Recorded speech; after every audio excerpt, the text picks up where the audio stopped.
Hoy vamos a explicar a profundidad qué es una variedad. Primero que nada, quisiera establecer cuál es el punto del cálculo tensorial, ¿no? Recordarlo. Porque parece que este curso no es otra cosa más que un curso introductorio a un montón de ramas de las matemáticas. Hemos visto la primera parte del curso, que fue la sección de topología y álgebra lineal. Parece que fue una introducción justamente al álgebra lineal y a la topología. Y pues eso, ¿qué tiene que ver con tensores? Después nos dimos cuenta de que eso sí tenía que ver con tensores de una manera directa, sobre todo la parte de álgebra lineal.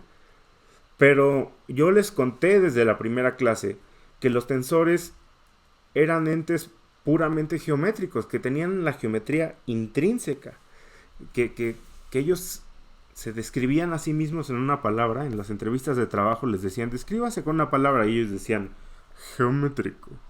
Entonces, así cuando les pidan a ustedes que se describan en una entrevista de trabajo, descríbanse como un tensor y a ver qué les dicen. Entonces, hasta ese punto, cuando vimos notación de índices y todo, no usamos para nada todo lo que vimos en topología. Bueno, lo usamos un poquito porque empezamos a ver cosas como la métrica y que había espacios que preservaban la estructura, y que eso tenía que ver un poco con los homeomorfismos, y que los homeomorfismos y los homomorfismos estaban relacionados. Pero en realidad no hablamos de nada que tenía que ver con topología. Y entonces seguramente ustedes se estarán preguntando, esa parte fue la más difícil del curso que hemos visto hasta ahorita y no me ha servido de nada. ¿Para qué la vimos? Bueno, en la parte de geometría diferencial de curvas y superficies vimos un poco de topología. Usamos un poco de lo de topología. ¿En qué sentido? Quiero recapitular, ahora que ya hemos pasado esta parte de geometría de curvas y superficies, que recordemos, parece que este curso es una introducción a diferentes partes de las matemáticas. Esa fue una introducción a la geometría diferencial de curvas y superficies. ¿Por qué introducción? Porque bueno, eso se puede estudiar por sí solo, ¿no? Pero ya que pasamos por eso, ¿por qué pasamos por eso? ¿Para qué lo vamos a usar? Dimos esa parte del curso porque nos iba a ayudar a construir los conceptos y la intuición necesaria para llegar fuertes a esta parte. Porque esta es la parte importante, la carnita del curso, ¿sí? Y yo podría empezar el curso justo con esto. Yo podría empezar desde aquí. Pero si hiciera eso, el índice de reprobados estaría por el cielo. Y además, no solo eso, sino que a pesar de que aprobaran o que yo fuera un barco y los pasara a todos, no entenderían nada y no les serviría de nada este curso.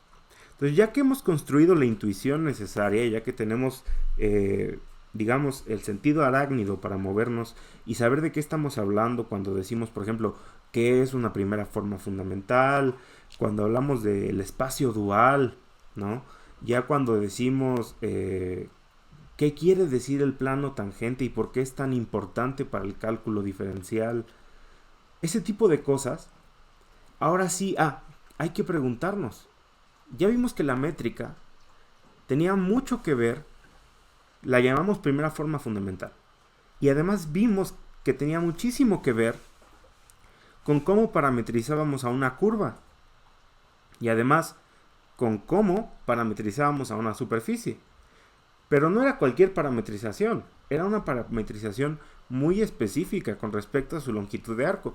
¿Y cuál era la característica que vimos principal sobre la longitud de arco? Sobre la parametrización de la longitud de arco, era que el vector tangente estaba definido en términos del vector tangente. Y eso hacía que fuera unitaria. Entonces, ¿esto qué permite? Pues nos permite que la métrica sea unitaria. Y esto es bellísimo, porque si la norma de la métrica es 1, pues básicamente yo la puedo usar como métrica, como una regla, ¿no? Si yo estoy definiendo a una manera de parametrizar el lugar geométrico donde quiero hacer cálculo de cierta manera específica y esa manera mide 1, pues la puedo usar como mi unidad de medir. Y esa es la interpretación geométrica de la primera forma fundamental, que finalmente es la métrica. Entonces, hasta ese momento no hemos en realidad usado nada de lo que construimos en topología. ¿Para qué nos va a servir todo lo que construimos en topología? En realidad lo que usamos en geometría diferencial de curvas y superficies de topología fue el concepto de abierto, un poquito de vecindad, homeomorfismo, porque preservaba la estructura de un espacio en un pedacito de la superficie y ya, fue todo lo que usamos.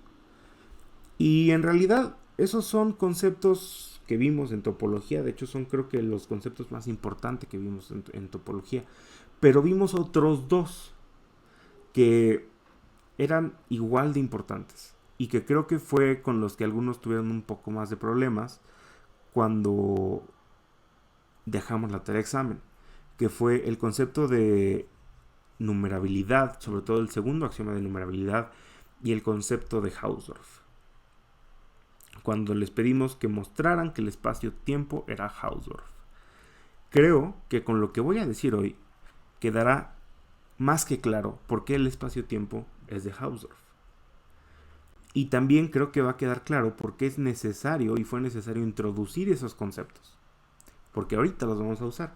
Y aquí es cuando se van a dar cuenta que si no hubiéramos introducido todo eso en la sección de topología, en este momento habría cosas que quizá no entenderían del todo. Entonces, lo primero que vamos a ver es ¿cuál era nuestro objetivo ahorita? ¿Cuál es el objetivo del cálculo tensorial? El objetivo es generalizar el cálculo de R2, R3 a Rn. Vimos que una manera de hacerlo era a través de superficies, ¿no? Porque encontramos la curiosa característica de que hacer cálculo en R2 era el equivalente a hacer cálculo sobre el plano tangente de una superficie para cierta función diferenciable definida en la superficie que estaba parametrizada. Y hacer cálculo en R era el equivalente a hacer cálculo sobre una curva parametrizada. Entonces, si yo quisiera hacer cálculo en R3, siguiendo esta analogía, tendría que buscar algo como una superficie, pero que estuviera en R4. A los físicos ya no sonará esto, ¿no? R4. Pero bueno, queremos generalizarlo a Rn. ¿Cuál es la ventaja de que, si se fijan, todo el tiempo trabajamos en Rn? Con diferentes dimensiones, ¿no? Es decir, R está contenido en R2 y R2 está contenido en R3. Pero la superficie, que fue el objeto con más dimensiones que trabajamos, era un subconjunto de R3. Entonces, en realidad, siempre trabajamos en alguna versión de R, producto cartesiano consigo mismo. ¿Cuál es la ventaja de esto desde el punto de vista topológico? La ventaja de esto es que todas las versiones de Rn hablan el mismo idioma. Todas las versiones de R hablan el mismo idioma. Es decir, todas tienen la misma estructura topológica. ¿Y cuál es la estructura topológica de R? Bueno, para empezar estamos viendo a R bajo la topología del producto. Y aquí es donde entra lo primero que vimos de topología, que es sobre los diferentes tipos de topología. Vimos que la topología del producto para R, y en particular para Rn, coincidía con una topología muy particular y que todos conocemos y con la que trabajamos diario, y que justamente era la que permitía la definición del cálculo. que es la topología métrica. Entonces, si la topología del producto coincide con la topología métrica para R, todo el tiempo trabajamos con diferentes versiones de R, producto cartesiano consigo mismo. Todo el tiempo trabajamos con la topología métrica de R. Entonces, en realidad, lo que hicimos para generalizar el cálculo a superficies y a curvas, simplemente fue preservar la estructura topológica de R con la topología particular que es la topología métrica con la métrica euclidiana. Uno puede decir, bueno, hay otras topologías que se pueden definir en R, y sí, pero la que nos permite definir el cálculo bien, y bien relativamente, porque vimos que había unos problemas con las derivadas parciales, es la topología métrica, que casualmente coincide con la topología del producto.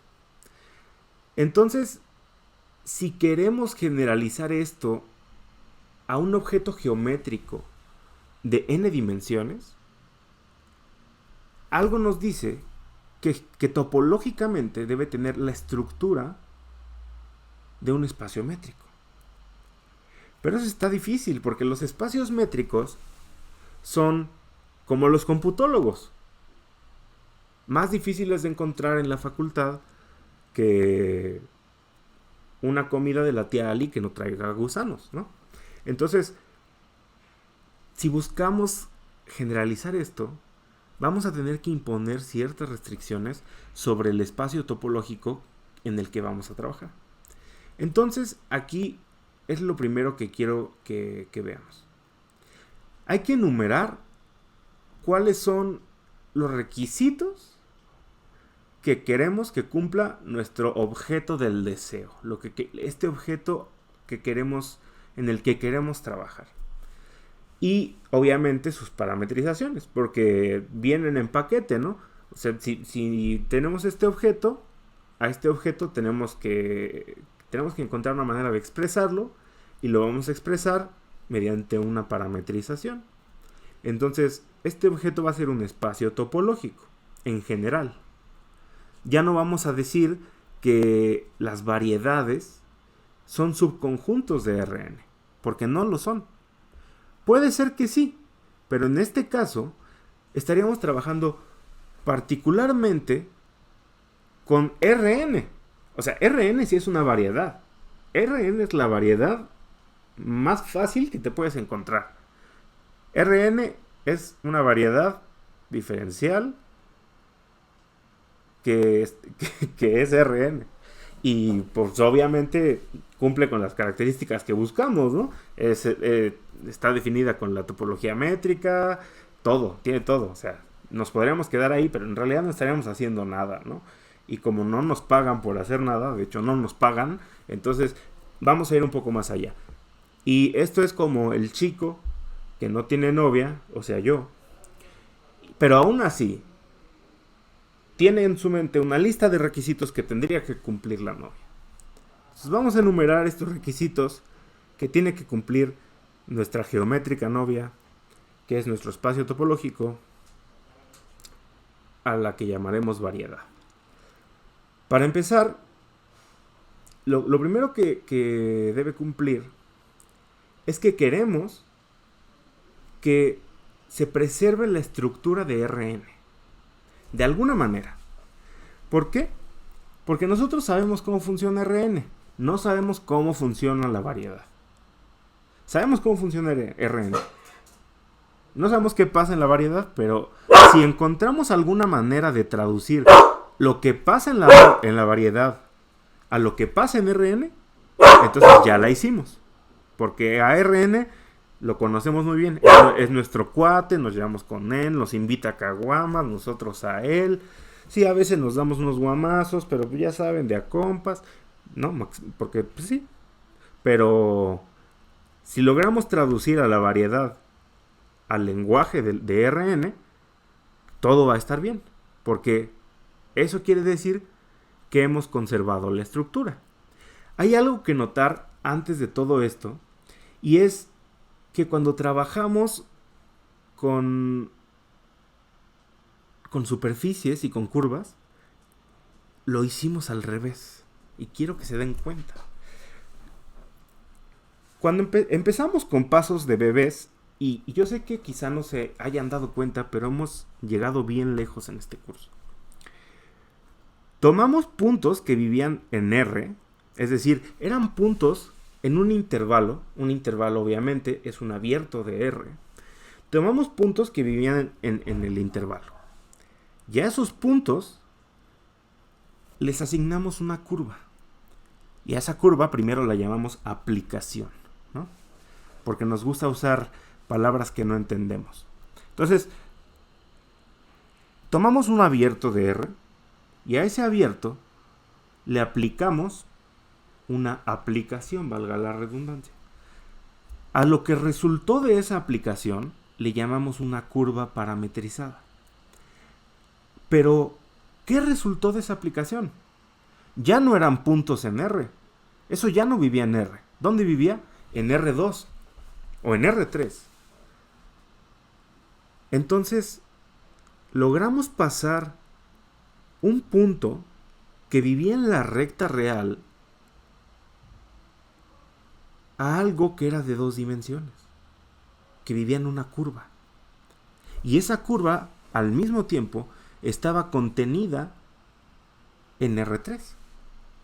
Entonces, es como si hubiéramos logrado, a partir de un punto en una pintura de Van Gogh, imagínense esto, que solamente se conservara un punto de la noche estrellada. Y a partir de ese punto nosotros logramos reconstruir un trazo idénticamente de la pieza. Eso ya sería algo, pero no sería algo de lo cual estar tan orgullosos, ¿no? O sea, si yo voy y le digo a mi mamá, mamá, te enseño este trazo que es idéntico al de Van Gogh en la noche estrellada, y me va a decir, bueno, ¿y eso qué? Pero no solo logramos eso, sino que fuimos más allá. Y después, a ese trazo, a esa curva, logramos convertirla en un punto que vivía en una superficie. Y entonces logramos parametrizar a toda la superficie. Entonces, a partir de un punto, primero construimos un trazo. Y después con ese trazo, reconstruimos toda la pintura. Entonces es algo bastante impresionante. Básicamente, denme un punto y yo les daré la superficie. Pero sí es impresionante, pero no lo es tanto. ¿Por qué? En las notas, pongo un ejemplo que es un poco ridículo, pero me parece un poco divertido y creo que explica bien las cosas. Esta situación no es tan diferente a lo que todos hemos hecho alguna vez, y es tratar de reconstruir lo que trató de explicar el profesor en la clase a partir de nuestros apuntes, todos hechos con letra fea, un día antes del examen. ¿Por qué? Porque estamos lidiando con algo que tiene mucho menos información que lo que dio el profesor, que son nuestros apuntes, que además tienen letra horrible, pero que en esencia tienen la misma estructura. ¿Por qué? Porque son sobre el mismo tema, están en el mismo idioma, los tomó la misma persona, aparentemente, aunque parezca que no, y por eso la mayoría de las veces logramos hacerlo, aunque con cierta dificultad. El caso de las variedades es completamente diferente. Imagínense que hacen algo que yo sé que casi no sucede, que es que yo les dejo una tarea de examen muy difícil y ustedes buscan las respuestas en internet. Pero se encuentran con un documento en Reddit o en Taringa o en 4chan en ruso que prácticamente dice, o sea, ustedes ven ahí que dice algo así como introducción al cálculo, ¿no? Entonces, un estudio, notas del curso, un estudio introductorio al cálculo, por G. Perelman. Y entonces ustedes dicen, no, pues de aquí soy, si esto lo escribió Grigori Perelman, a pesar de que esté en ruso y solo le metía al traductor de Google el título, yo estoy seguro de que esto me va a servir. Pero el problema es que ustedes no hablan ruso, ni un ápice de ruso, y estos apuntes están a mano, y el loquito de Perelman tiene una letra horrible. Entonces, ¿qué es lo que tendrían que hacer? ¿Les serviría de algo traducir lo que ustedes piensan al ruso? Pues no. Esto sería lo que estuvimos haciendo en la parte de superficies y curvas. Traducir lo que ya sabíamos a algo más complicado. Es decir, partimos de la versión sencilla de R y la tradujimos a la versión complicada que es R3. En este caso no nos serviría de nada traducir lo que pensamos que vimos en la clase de cálculo, que es lo sencillo, a la versión complicada, que sería la versión en ruso, cuando no sabemos ruso. No serviría de nada para estudiar. Quizás serviría para estudiar ruso, pero no estamos estudiando ruso, queremos pasar el examen de cálculo. Lo que queremos ahora es saber qué carajo dicen esos apuntes. Entonces, ¿qué necesitamos? Necesitamos a alguien que nos ayude a traducir del ruso al español. No solo eso, sino que sepa leer la letra horrible de Grigori Perelman. Y entonces nos encontramos, el primer problema con el que nos vamos a encontrar es, ¿qué tal que no tenemos mucho dinero y el traductor que nos alcanza para pagar es muy malo? O es bueno, pero no tiene computadora y entonces nos los escribe a mano y su letra es tan fea que le entendemos más a los apuntes originales en ruso que a los apuntes traducidos. Entonces, ese es un problema. ¿Qué querría decir ese problema? Que la traducción no es buena, que no conserva la estructura de los apuntes. En el caso de que el traductor fuera muy malo, y ya nos da los apuntes, y la letra está bonita y todo, y los hace en látex, los estudiamos y nos damos cuenta de que su traducción es tan mala que no entendemos nada de lo que dice. Y entonces no sabemos si los apuntes de Perelman son pésimos o si la traducción es tan mala que dejó de ser confiable. Entonces, lo primero que debemos hacer es restringir la traducción.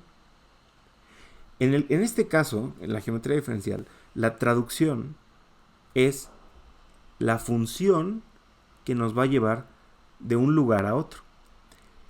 Recordemos que una función siempre termina en los reales, sus rangos son los reales. En este caso, como no estamos yendo a R, sino estamos yendo a Rn, queremos traducirlo a Rn primero, pues va a ser un mapeo. Queremos traducir los apuntes horribles que están en la variedad a algo que más o menos conocemos, que es el español matemático, que es Rn. Entonces es un mapeo que va de la variedad a Rn. Si la traducción es buena, es decir, si preserva la estructura de lo que dice el texto, pues más o menos le vamos a poder entender. Entonces, la primera restricción que vamos a tener que hacer es sobre el mapeo mismo que vamos a definir de la variedad a Rn. Pero eso no es todo. Imagínense que ya tenemos nuestra restricción preciosa sobre esta parametrización de la variedad. En términos topológicos, ¿qué significaría esta parametrización? Esta restricción sobre la parametrización significaría que la parametrización tiene que ser un homeomorfismo, porque recordemos que los homeomorfismos preservan la estructura topológica. Entonces, ya tenemos un traductor que es un homeomorfismo, pero nos da la traducción y resulta que los apuntes no son de cálculo diferencial, sino que son las notas de un curso que es Introducción al Estudio de Cálculos, pero de cálculos biliares y cálculos renales. Entonces, estamos completamente perdidos, porque creímos que traducir con Google, con el traductor de Google, era suficiente para darnos una idea de todo el texto. Y como leímos que decía una introducción al cálculo o a los cálculos, ya pensamos que hablaba de cálculo diferencial, cuando en realidad hablaba de medicina. Y ni siquiera era Gregory Perelman, era Geranio Perelman, o no sé, no me acuerdo cómo le puse, ¿no? Entonces, perdimos tiempo, perdimos dinero y el examen ya es mañana y ya se acabó nuestra oportunidad y ya reprobamos. ¿Por qué? Porque sí le exigimos al traductor que fuera el mejor traductor, pero no sirvió de nada porque los apuntes no tenían la estructura que queríamos. Entonces, buscamos que la variedad también tenga una estructura. Y la estructura, a pesar de que el ejemplo pueda parecer tonto, quiere decir que no debe ser solo localmente homeomorfo a Rn. En este caso, el hecho de que fuera localmente homomorfo a Rn quiere decir que localmente el título era homeomorfo a lo que yo buscaba, que era los apuntes de cálculo. Pero en su totalidad, el texto no era homeomorfo a Rn. Y esto porque es importante. Ahorita ya que veamos las definiciones formales, vamos a ver por qué. Simplemente quería que vieran por qué ahora, para empezar, no vamos a definir la parametrización de lo que entendemos hacia lo que queremos entender, sino de lo que no entendemos hacia lo que sí entendemos. Porque ahora justamente no queremos generalizar las cosas, sino queremos en realidad entender cómo se comporta algo que no sabemos bien cómo se mueve, y queremos ver en términos de lo que sí entendemos cómo se comporta.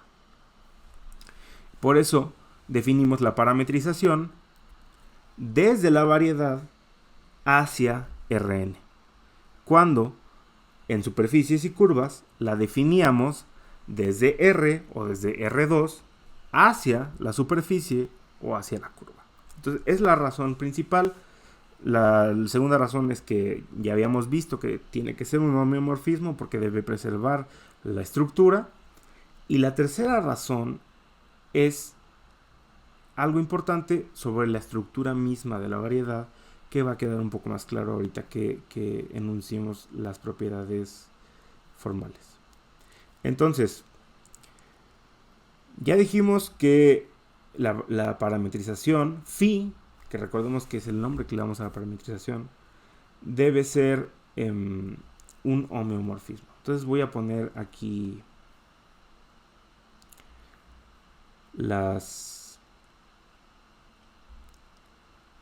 listo.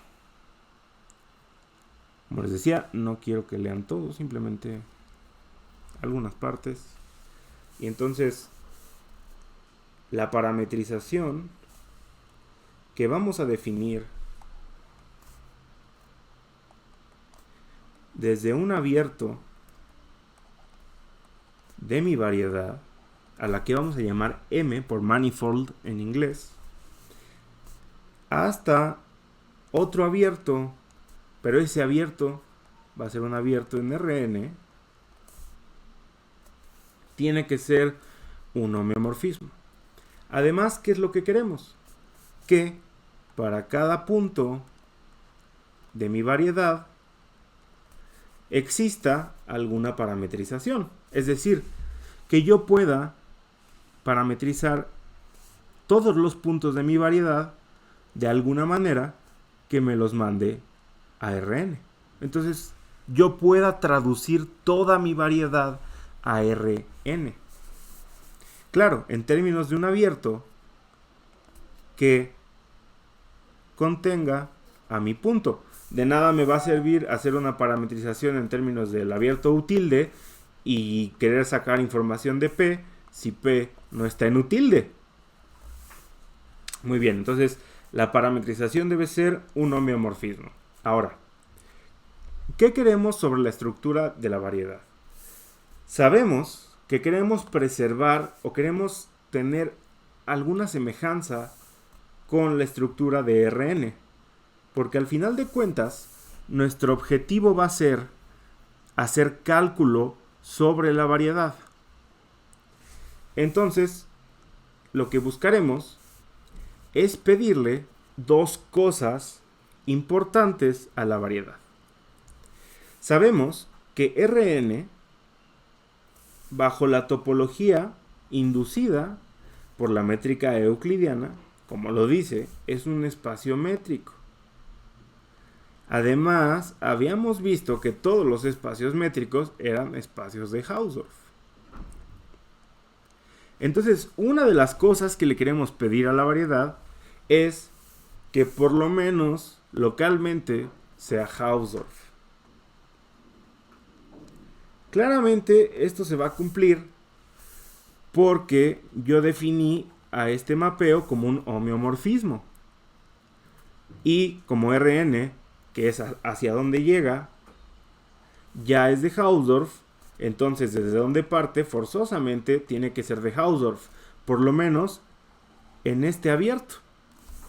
Pero ¿qué puede pasar? Lo mismo que en el ejemplo de los apuntes de Perelman, que localmente sea de Hausdorff, pero que no sea de Hausdorff en todo el resto de la variedad. Entonces, queremos que sea de Hausdorff en toda la variedad. Queremos que toda la variedad sea de Hausdorff. Eso va a ser algo que le vamos a tener que pedir manualmente, que le vamos a tener que forzar a que sea de Hausdorff. Además, vamos a pedirle que cumpla con el segundo axioma de numerabilidad. ¿Para qué? Recordemos cuál era el segundo axioma de numerabilidad. El segundo axioma de numerabilidad nos decía que el espacio topológico que lo cumplía tenía una base con un número a lo más, con un conjunto de elementos a lo más numerable. Entonces, si le pedimos a la variedad que cumpla con el segundo axioma de numerabilidad, esto nos va a garantizar que hay una topología en particular que podemos imponer en la variedad. Y ya vamos a ver cuál es. Entonces, ya sabemos cuál es la lista de deseos que le vamos a pedir a los Reyes Magos para que cumpla la variedad. Ya la podemos definir bien, formalmente. Entonces, mi variedad, recordemos que es un espacio topológico en general. No solo es un espacio vectorial. ¿Quién sabe si sea un espacio vectorial? Sabemos que es un espacio topológico. Entonces, sea M, bajo la topología T, un espacio topológico de dimensión n en los naturales, con n mayor o igual que 1, porque para mí el 0 sí es natural. Entonces, fíjense que aquí la dimensión de la variedad, a diferencia de con Rn, no la da el número de veces que se hace el producto consigo mismo, sino la dimensión de la variedad ya la trae. Entonces, decimos que la variedad es una variedad topológica de dimensión n si cumple que es un espacio de Hausdorff, segundo numerable, y que para cada punto de la variedad podemos definir a este mapeo que me lleva al punto desde este abierto en la variedad hasta un abierto en Rn. Y ese mapeo es un homeomorfismo. Entonces, eso es una variedad una variedad topológica. Un espacio topológico de Hausdorff, segundo numerable, en el que podemos definir un mapeo, un homeomorfismo que nos lleva desde un abierto en la variedad, para cada punto de la variedad, a otro abierto en Rn. ¿Por qué es importante esto? Sobre todo, ¿por qué es importante que sea de Hausdorff y segundo numerable? Y con esto terminamos. Como es de Hausdorff, P y Q viven en la casa de la variedad, en la casa M. Pero como es de Hausdorff, sí viven juntos pero no revueltos. Entonces cada quien duerme en una cama diferente. Cada quien tiene su propia cama. Como cada quien duerme en su propia cama, pues podría darse el caso de que haya muchos puntos viviendo en la misma casa. Y entonces simplemente uno lo soluciona diciendo, pues tengo una casa enorme, una casa infinita y puedo meter a cuantas personas yo quiera. En ese caso no se cumpliría el segundo axioma de numerabilidad. Y yo podría preguntarles, oye, ¿a cuántos metros duerme P de Q? Y entonces ustedes me dirían, pues quién sabe, porque como la casa es infinita, no puedo medir la distancia entre la cama de P y la cama de Q. Sin embargo, si pedimos que se cumpla el segundo axioma de numerabilidad, ¿cuál era el segundo axioma de numerabilidad? Que los elementos de la base de un espacio topológico eran numerables. Entonces, si vemos a los elementos de la base como los cuartos de la casa, quiere decir que la casa tiene máximo un conjunto numerable de cuartos. ¿Qué quiere decir?